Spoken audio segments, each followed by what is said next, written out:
Social media महत्वपूर्ण विषय है और आज देश के हर व्यक्ति के जीवन में सकारात्मक या नकारात्मक दोनों दृष्टि से ये जीवन को प्रभावित करते हैं।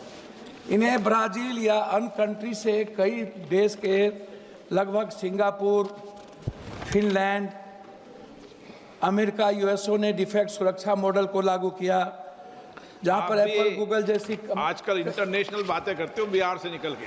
मेरा अध्यक्ष जी इससे कोई कंसर्न नहीं है। I sincerely want to say that fake news is a threat to our democracy today. और हमें सोशल मीडिया पर फेक न्यूज़ पर AI जनरेटेड डीप फेक पर स्ट्रिक्ट एक्शन लेने की जरूरत है। Question number 43। ऐसे ये बिहार से क्वेश्चन था सुदामा का जी, और बिहार से संबंधित मामला था ये। Question number 43। माननीय अध्यक्ष जी, सदन के पटल पर स्टेटमेंट रखा गया है। अध्यक्ष महोदय, सोशल मीडिया महत्वपूर्ण विषय है और आज देश के हर व्यक्ति के जीवन में सकारात्मक या नकारात्मक दोनों दृष्टि से ये जीवन को प्रभावित करते हैं। खासकर देखा गया है युवाओं में कई तरह के जो ऐप्स बने हैं जिसमें जाति, धर्म, मजहब, भाषा, क्षेत्रवाद, प्रांतवाद, लिंग, ये जो ग्रुप्स हैं ये लगातार समाज को बांटता जा रहा है, जिसमें सोशल मीडिया है, मीडिया है। माननीय मंत्री महोदय ने जो जवाब दिया है, ये ऐसा होगा तो ऐसा करेंगे, ऐसा हो जाएगा तो फिर इसके लिए ये प्रावधान है। इन्होंने ये नहीं कहा कि पूरी जिंदगी तबाह होने के बाद या घटना घट जाए, किसी आदमी की हत्या हो जाए, तब हम निराकरण में ये दे रहे हैं, ऐसा उत्तर सही नहीं। इन्हें ब्राज़ील या अन्य कंट्री से कई देश के लगभग सिंगापुर, फिनलैंड, अमेरिका, यूएसओ ने डिफेक्ट सुरक्षा मॉडल को लागू किया, जहां पर एप्पल, गूगल जैसी आजकल इंटरनेशनल बातें करते हो बिहार से निकल के। भैया अब आप बिहार को तो वैसे ही मेरा रिक्वेस्ट इसमें क्या है, सरकार को जो अच्छा लगता है तो वो सोशल मीडिया उनके लिए सही है, लेकिन जो इस देश की सुरक्षा, आंतरिक सुरक्षा या आने वाले युवाओं की पीढ़ी के लिए जो घरेलू हिंसा से लेके जिसके कारण मंत्री जी, माननीय अध्यक्ष जी, माननीय अध्यक्ष जी, आपको देंगे, आपको देंगे, सप्लीमेंट्री देंगे, आपको सप्लीमेंट्री देंगे आपको।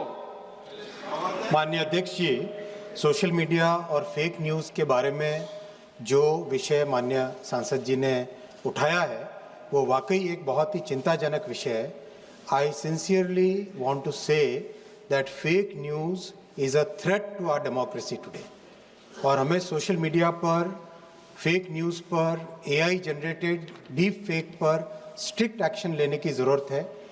जिस तरह से सोशल मीडिया प्लेटफॉर्म्स का उपयोग करके एक तरीके से कई ऐसे इकोसिस्टम बन गए हैं जो कि भारत के संविधान को फॉलो नहीं करना चाहते, बहुत तरह से इस पार्लियामेंट द्वारा बनाए हुए कानून को भी पालन नहीं करना चाहते। उसमें स्ट्रिक्ट एक्शन लेने की और कड़े नियम बनाने की वाकई बहुत सख्त ज़रूरत है।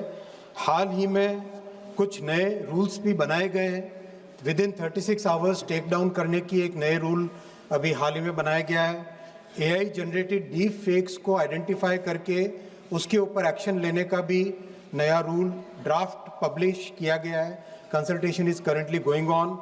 पार्लियामेंट्री कमेटी ने भी बहुत अच्छा काम किया। मैं धन्यवाद देना चाहूँगा श्री निशिकांत दुबे जी को और कमेटी के सभी सदस्यों को। उन्होंने बहुत अच्छा डिटेल्ड रिपोर्ट कल ही सदन में रखी है, जिसके अंदर कई अच्छे प्रस्ताव आए हैं, कानून को किस किस पॉइंट पे कड़ा किया जाए। माननीय अध्यक्ष जी, ultimately fake news, social media, इसमें this is a very fine delicate balance between freedom of speech and protecting our democracy. और इस फाइन बैलेंस को लेकर सरकार चल रही है। माननीय प्रधानमंत्री श्री नरेंद्र मोदी जी ने डिजिटल इंडिया के माध्यम से देश में जो एक नई क्रांति लाई है, जो डेमोक्रेटाइज किया टेक्नोलॉजी को, उसके अच्छे प्रभाव भी हमें अपने संज्ञान में लेने चाहिए, क्योंकि सोशल मीडिया एक तरीके से एक प्लेटफॉर्म भी देता है सभी को। इन सब पॉइंट्स को विचार करके इंस्टीट्यूशंस, हमारे समाज में जो ट्रस्ट है, उस ट्रस्ट को कैसे स्ट्रेंथन करें, उसी पर सरकार काम कर रही है। राजेश रंजन जी, सर। अध्यक्ष जी, जब कोई भी फोटो या कोई भी चीज़ धर्म मजहब की, जैसे मणिपुर की घटना है, सोशल मीडिया ने प्रमुखता से इसको निभाया है और समाज में तनाव पैदा किया।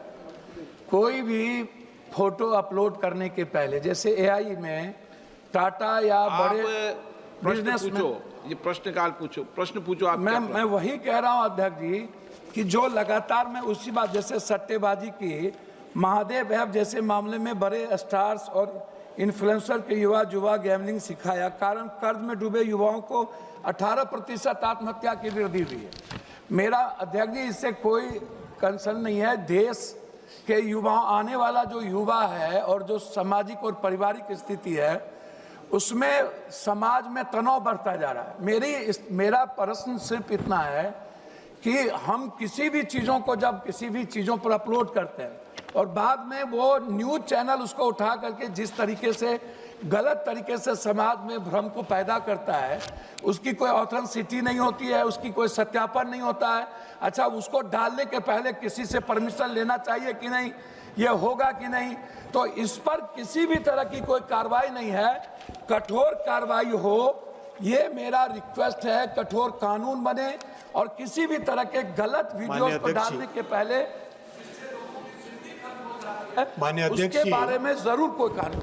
माननीय अध्यक्ष जी, माननीय सांसद जी ने जिस तरह से ऑनलाइन बेटिंग की बात की, मैं आपके माध्यम से सदन को एकदम स्पष्ट तौर पे कहना चाहूँगा, प्रधानमंत्री श्री नरेंद्र मोदी जी ने इतना कड़ा कानून बनाया है ऑनलाइन मनी गेमिंग को रेगुलेट करने के लिए, और उसके कारण देश में करोड़ों परिवारों को उसका बेनिफिट मिला है। जिस तरह से एक कैंसर की तरह ऑनलाइन मनी गेमिंग का प्रचार हो गया था, सब तरफ एक प्रसार हो गया था उसका, और स्प्रेड होने के बाद समाज में एक बड़ी विकृति आ गई थी, उसके ऊपर कड़ा कानून बनाया है। और प्रधानमंत्री श्री नरेंद्र मोदी जी की सरकार किसी भी कड़े से कड़े स्टेप को लेने से पीछे नहीं हटती है।